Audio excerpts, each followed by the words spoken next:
Buenas tardes, compañeras, profesor, compañero.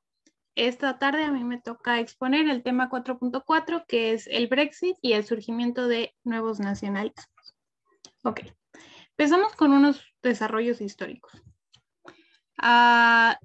Empezamos con esta cita de Idígoras que dice, si algo empujó a pasar de todo al Reino Unido a sumarse al proyecto europeo, fue sin duda el desastre que supuso la Segunda Guerra Mundial.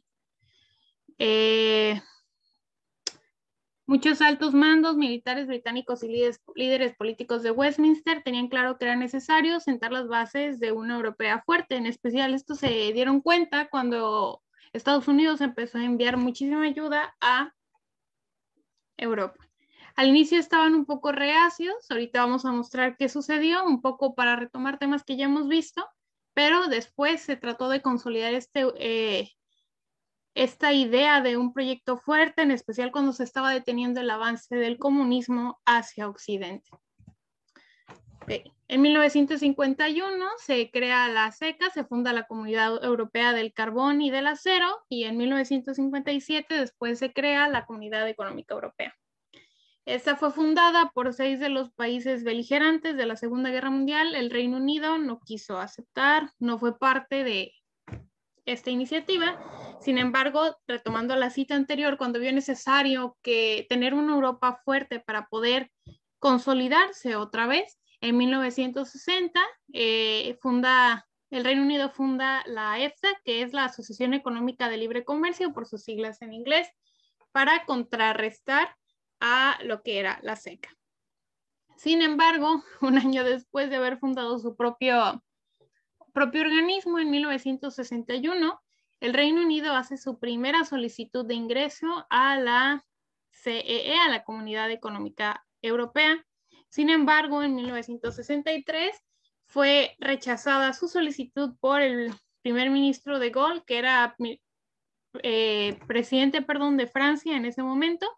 Se necesitaba solamente un rechazo para que la solicitud fuera denegada, y en el momento que Francia lo rechazó no podían pasar. Luego, en 1967, vuelve a pedir el Reino Unido ingresar a la Comunidad Económica Europea, y de nuevo el presidente de Gaulle dice que no al Reino Unido. Sin embargo, esta vez su propuesta en cierta medida fue en espera. Fue puesta en espera. No pasa mucho tiempo, en 1973, después de que de Gaulle ya no está en mandato, el Reino Unido es finalmente aceptado a la Comunidad Económica Europea. Logran ingresar al proyecto europeo buscando recuperar su estatus de potencia. Sin embargo, aquí encontramos el primer error que va a marcar una avalancha hasta lo que actualmente pasó, el Brexit. La decisión de entrar a la Comunidad Económica Europea fue tomada únicamente por la clase política. No existió un referéndum como en otros países que ese mismo año ingresaron, por lo tanto la sociedad no tuvo una palabra, no tuvo opinión dentro de esta decisión. Solamente el Parlamento aprobó la entrada y se realizó. Ahí encontramos el primer error. En el periodo de 2 años, de 1973 a 1975, el Reino Unido tuvo muchas huelgas, muchos problemas, una crisis económica que incluso necesitó ayuda del Fondo Monetario Internacional, y realmente existía no solamente en la sociedad mucha inconformidad, sino existía una clase política muy dividida. Se planteó la idea de un casi Brexit. Existió el primer referéndum en la historia del Reino Unido para preguntar si se quería uno mantener en la Comunidad Económica Europea. Curiosamente, con toda la propaganda que se hizo a favor de que sí se mantuviera el Reino Unido en esta comunidad, casi 2/3 de la población británica votó por mantenerse en el proyecto europeo. Después, ya que eran parte del proyecto europeo, empezaron a haber muchas inconformidades. La sociedad creía que ser parte del proyecto europeo era solamente para partes económicas, no querían dejar su soberanidad, y empezó a generar muchos problemas esta parte de que el Reino Unido está dando más dinero y nosotros mantenemos a la Comunidad Europea, y no existían muchas inconformidades. En 1984, la primer ministro Margaret Thatcher renegoció un tratado con la Comunidad Económica Europea para reducir el dinero que invertía el Reino Unido en el proyecto europeo, que lo consiguió. No fue hasta 1991 con la disolución de la URSS y la nueva adquisición de estados al proyecto europeo que el Reino Unido empezó a calmarse un poco porque había un mercado más amplio. Dijo, ok, de aquí puedo avanzar, puedo agarrar un poco, voy a mejorar. Sin embargo, les duró muy poco esta idea de, ok, puedo mejorar, puedo avanzar en la economía, y cuando en 1992 se firma el Tratado de Maastricht o el Tratado de la Unión Europea, donde se consolida la Comunidad Europea, lo que ahorita conocemos como la Unión Europea. Dentro de esto también se empezaron a hacer otros cambios, se creó el euro como la moneda oficial, pero Reino Unido nunca la aceptó como su propia moneda, no entró a la zona euro, y ya empezaron a haber más y más y más roces. Otra cosa que agregó a la avalancha dentro de que el Reino Unido estaba en inconformidad fue que durante 2001 a 2004 hubo un gran aumento de migración. El Reino Unido recibió más migrantes de los que podía realmente sostener y empezó a crecer este miedo al extranjero, este miedo al de afuera. Además, empezaron a crecer aún más los estados miembros que pertenecían a la Unión Europea y ya se estaba viendo como demasiado. Para sumarle un poco más a esto, en 2008 surge la crisis financiera que ataca directamente a la Unión Europea. Varios países son afectados y se necesita mucho apoyo. Entonces, el Reino Unido ya está harto. Esto combinado con otras cosas internas que suceden, que más adelante voy a comentar, empezaron a generar una inconformidad. No fue hasta 2013 con el primer ministro David Cameron, que era del partido laborista. Dice, ¿sabes qué? El Partido Conservador, con una alianza con los liberales, dice, ¿sabes qué? Veo su inconformidad, estaba creciendo demasiado esta inconformidad. Si para las elecciones de 2015 el Partido Conservador consigue la mayoría absoluta, yo, en mi poder como primer ministro, voy a generar un referéndum para preguntarle a la sociedad qué es lo que quiere. ¿Desea mantenerse en la Unión Europea o desea salirse? Dicho y hecho, en las elecciones de 2015, el Partido Conservador logra una mayoría y no le queda otra a David Cameron que hacer el referéndum. Ok. ¿Qué sucedía? La tormenta perfecta. ¿Qué sucedía dentro de el Reino Unido para que se gestara todo esto? ¿Qué era lo que sucedía a nivel sociedad, a nivel interno, a nivel político? Debemos entender, aquí Castella nos dice dos cosas. Debemos entender que el referéndum sobre el Brexit ha de situarse en un doble contexto. Por una parte, los antecedentes o cómo se ha relacionado el referéndum e integración europea en el debate público británico desde la incorporación en las comunidades europeas en 1973. Toda esta línea del tiempo que les he mostrado, cómo estas cosas ajenas o estas cosas que sucedían dentro de la Unión Europea, de la comunidad europea, empezaron a inconformar a la sociedad y a la clase política. Y por otra parte, el lugar que ocupa el referéndum en la democracia representativa británica, en el que el referéndum es un instrumento extraño, el cual pugna con la tradición de soberanía parlamentaria, y ello explica su tardía regulación, su contestación política y doctrinal, su carácter consultivo y su uso excepcional. Un referéndum se da porque ya la clase política de plano no pudo hacer nada y necesita del apoyo de la sociedad porque tiene una clase política tan dividida que no se pone de acuerdo. Ahora, ¿qué sucede? ¿Qué sucede a nivel sociedad? Tenemos que entender que el papel de la prensa es muy importante. La prensa británica se encargaba día con día de atacar esta idea de, ok, los peligros que tenemos por pertenecer a la Unión Europea. Existía un temor muy fuerte a perder la soberanía en materia económica, el control del ejército, la pesca, la agricultura, las leyes. Realmente era un miedo exacerbado por los medios. Era una presión intensa con headlines súper catastróficas de no, nos están queriendo robar o la reina lo apoya. eran estas partes conservadoras que controlaban los medios. Y el Reino Unido es un país que todavía tiene una gran fuerza en los medios impresos más que en los demás. Junto con esto, los demás puntos, a pesar de que van a ser explicados en separado, aparte, tenemos que entenderlos como un conjunto, no se pueden separar. El papel del populismo británico y el UKIP. El UKIP es el Partido para la Independencia del Reino Unido, por sus siglas en inglés UKIP, liderado por Nigel Farage, un personaje que hace de la xenofobia y el ultranacionalismo su programa político y exige al gobierno la inmediata salida de la Unión Europea y el control efectivo de fronteras, impidiendo así el tránsito libre de ciudadanos de la Unión Europea. Las elecciones generales de 2015 se convierte en la tercera fuerza del país, ya tiene demasiado peso, es lo que vemos en las elecciones de 2015, donde un partido conservador tiene una mayoría absoluta, junto con los demás partidos, ¿no? Nigel Farage se dirigía a los votantes con mensajes más claros y contundentes contra la Europa comunitaria que se lanzaban desde las propias filas del partido conservador principal, que fue como una coalición.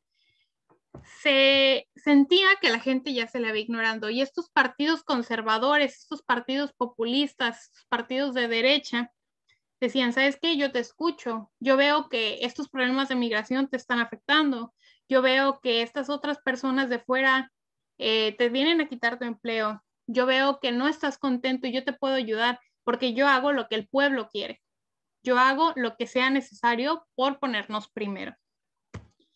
También tenemos que entender este ámbito social con una proliferación de las ideas de partidos de ultraderecha y el papel del racismo dentro de la comunidad británica.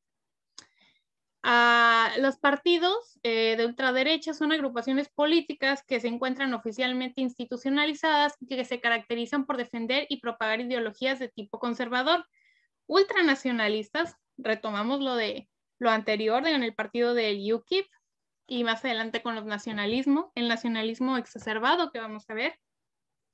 Y en ocasiones defienden el sistema político monárquico. Dentro de la prensa, para decir, oigan, el Brexit es la mejor opción, se ponían headlines como la reina lo respalda, esta idea de que la monarquía es la excelencia, esta idea de que el imperio es superior, el imperio debe mantenerse, el imperio debe quedarse. No acepta el principio de igualdad entre los ciudadanos y desde la perspectiva de algunos especialistas son severamente elitistas y excluyentes. Su ideología es excluyente en términos sociales. Dicha exclusión la materializan vis a vis los migrantes que provienen del mundo no occidental y cuyo color de piel no es blanco. Retomamos lo que acabo de mencionar. Estamos viendo estas ideas que llaman la atención a una clase media blanca trabajadora que se había sentido olvidada. Estas ideas de que si bien no el grueso de la población, pero gran parte de la población se sentía identificado. Y sumado a esto, vamos a agregarlo el nacionalismo inglés, lo que algunos autores llaman como Englishness. Mostramos este Englishness mostramos como este Englishness está caracterizado por dos fenómenos interrelacionados. El primero es la constante influencia entre el sentimiento nacionalista inglés y el anhelo por el imperio. Localizamos la segunda característica en el declive estructural que el Reino Unido ha sufrido bajo la era neoliberal. Esta era globalizante que ha traído muchos problemas que no se han sentido, esta parte donde se sienten defraudados desde un inicio con la comunidad europea y con estas ideas de una globalización que se supone ayude a todos, pero realmente ellos no lo sienten así. Se hace el referéndum en junio de 2016 y por muy poco, pero sigue siendo mayoría, con un 51.9 se decide que se va a salir de la Unión Europea. El caos que sucedió después del referéndum. Primero se planteaba la idea de que si se iba a hacer con o sin acuerdo. Con acuerdo sería un Brexit blando, donde el Reino Unido y la Unión Europea se darían tiempo para llegar a varios acuerdos en los diferentes ámbitos y a la vez existiría un periodo de transición para que no fuera rígido, que no fuera problemático. o podría ser sin acuerdo, un Brexit duro, donde iban a existir férreas divisiones territoriales dentro del Reino Unido y sus contrapartes europeas. Existirían aranceles para la protección de productos nacionales y no existiría un periodo de transición. Básicamente, de un día para otro, el Reino Unido perdería todos sus privilegios dentro de la Unión Europea. Se dio con acuerdo. El Brexit vio pasar a 3 primeros ministros. A David Cameron, que fue primer ministro del 11 de mayo de 2010 al 13 de julio del 2016, que fue el que planteó la propuesta, como ya hemos mencionado. Vio pasar a Theresa May, la segunda mujer que ha sido primer ministro en la historia del Reino Unido, que ella tuvo que renunciar a su cargo. Ella estuvo del 13 de julio de 2016 al 24 de julio de 2019. Ella era partidaria del Brexit suave. Este es Brexit porque que fuera más ameno para todo, que pudiera mejorar, pero todas las propuestas que ella daba eran detenidas por el Parlamento. Se le veía como una política muy liberal y realmente no pudo avanzar, tuvo que bajarse, step down, y después el que sigue siendo actualmente el primer ministro, Boris Johnson, que ha sido primer ministro desde el 24 de julio de 2019 hasta la actualidad. Este es un personaje conservador, un personaje muy duro, que realmente apoyaba esta idea de un Brexit duro, de, ¿sabes qué? Irse es irse. Y si para esta fecha no tenemos acuerdo, me voy, así como me tengo que ir. Ok, después de mucho tiempo, muchos acuerdos, 4 años de negociaciones, casi 4 años de negociaciones, se logra. Se logra llegar a ciertas cosas que tuvieron que ser aprobadas por ambos parlamentos, el británico y el europeo, y aparte tuvo que ser aprobado por unanimidad en el Consejo Europeo. Se logró.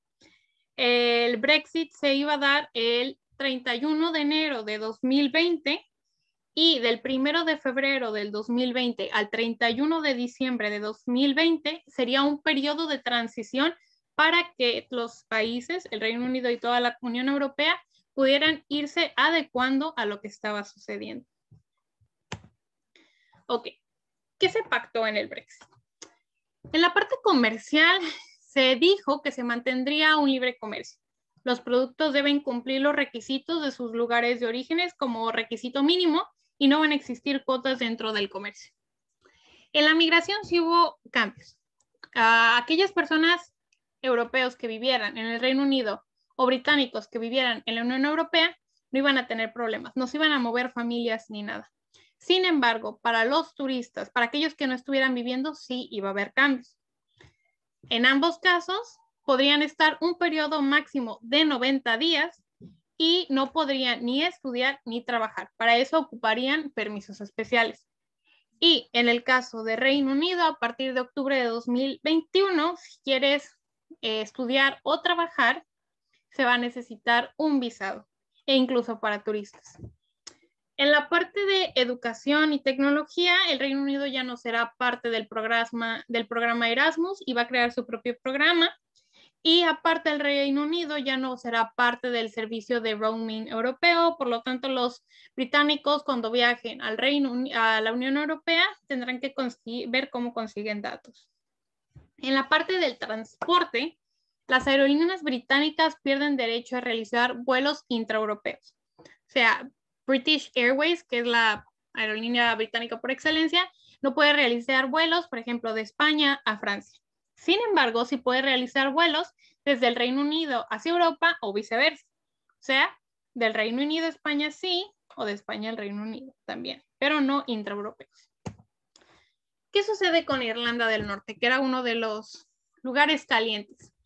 Dentro de Irlanda del Norte no habrá frontera física, no habrá controles fronterizos y Irlanda del Norte mantendrá ciertas normativas de la Unión Europea en lo que respecta al comercio. Se trata de evitar cualquier conflicto porque hay gente de Irlanda del Norte que cruza la frontera simplemente para trabajar o viceversa. Entonces se quiere evitar los conflictos e Irlanda del Norte es esta parte como especial. En lo que refiere a la pesca, se llegó a un acuerdo, fue una parte también muy, muy caliente dentro de los acuerdos con los diplomáticos, pero se llegó a este acuerdo. Hasta junio de 2026, la Unión Europea transferirá un 25% del valor de las capturas en aguas británicas y posterior a esto se realizarán acuerdos de manera anual. O sea, esto se va a tener que estar revisando constantemente. En servicios financieros se especificó que los acuerdos no incluye libre comercio de servicios financieros. Entonces, aquellas compañías británicas económicas pierden sus privilegios dentro de la Unión Europea. No pueden localizarse en otras partes de la Unión Europea, más que, pues, obviamente en su casa en el Reino Unido. ¿Qué sucede con los territorios de ultramar de la Unión Europea? Todos los territorios de ultramar salen de la Unión Europea junto con el Reino Unido, a excepción el caso específico de Gibraltar. Eso no se planteó en las negociaciones de la Unión Europea, se delegó a España y el Reino Unido y ellos llegaron a este acuerdo. Gibraltar iba a tener un libre tránsito hacia y desde la Unión Europea y aparte Gibraltar pasaría a ser parte del espacio de Schengen de comercio. Ok, esos fueron los acuerdos que se lograron dar del Reino Unido con el Brexit. Pero, ¿qué sucede? 2021. Ya estamos a 5 meses de que realmente el Reino Unido ya no es parte de la Unión Europea. Ya terminó, ya cortó relaciones, ya no se encuentra en un periodo de transición. Aquí vemos dos casos importantes. El primero, el caso de Escocia. Escocia es una región muy interesante. En el 2014 se generó un referéndum preguntándole a los escoceses si deseaban mantenerse como un territorio del Reino Unido, un país del Reino Unido, o si deseaban su independencia. El referéndum de 2014 arrojó de que la mayoría de los escoceses preferían mantenerse como parte del Reino Unido. Sin embargo, los demográficos del referéndum del Brexit de 2016 arrojan que la mayoría de los escoceses querían mantenerse en la Unión Europea. Eran eurófilos, no eran euroescépticos como todos los demás, en especial los ingleses. Ahorita está existiendo una revuelta en la clase política escocesa y se está tratando de conseguir un segundo referéndum de independencia porque se argumenta que hubo un cambio de circunstancias. De ser aceptado este referéndum, será muy, muy posible que Escocia deje de ser parte del Reino Unido y se integre a la Unión Europea, pero eso está por verse. Ahorita no se sabe, está como en stand-by. Además, es muy importante ver actualmente el papel de la pandemia en estas relaciones. Ha sido muy complicado cómo ha habido el manejo. El Reino Unido podría parecer que había sido dejado indefenso después de haberse separado de la Unión Europea. Sin embargo, el tiempo nos ha mostrado que no fue así. De hecho, esta misma pandemia ha generado estos conflictos y estas guerras políticas dentro de la Unión Europea y el Reino Unido que realmente han sido muy interesantes, en especial con las vacunas de AstraZeneca y con las vacunas de Oxford, que ha sido muy, muy importante. Ha sido un cambio de circunstancias increíble. Realmente aquí el tiempo dirá si el proyecto europeo se va a mantener, se va a reforzar, o si ya que un país tan importante como el Reino Unido se salió, cree un efecto dominó. ¿Sí? Siempre había sido el Reino Unido como este cero a la izquierda en cierta manera, no tan importante, pero vemos estos mismos sentimientos nacionalistas, euroescépticos que se gestan dentro de la sociedad británica en países tan importantes o tan al centro de la Unión Europea como lo son Francia, como lo son Alemania, donde ya está surgiendo estas ideas euroescépticas. Será cuestión de ver en los próximos años si la idea de la Unión Europea y lo que conocemos ahorita como la Unión Europea se va a mantener y por cuántos años. Les dejo aquí las referencias, espero les haya agradado la presentación y además adjuntaré una liga de un video que explica con mayor profundidad un poco sobre el Brexit. Gracias.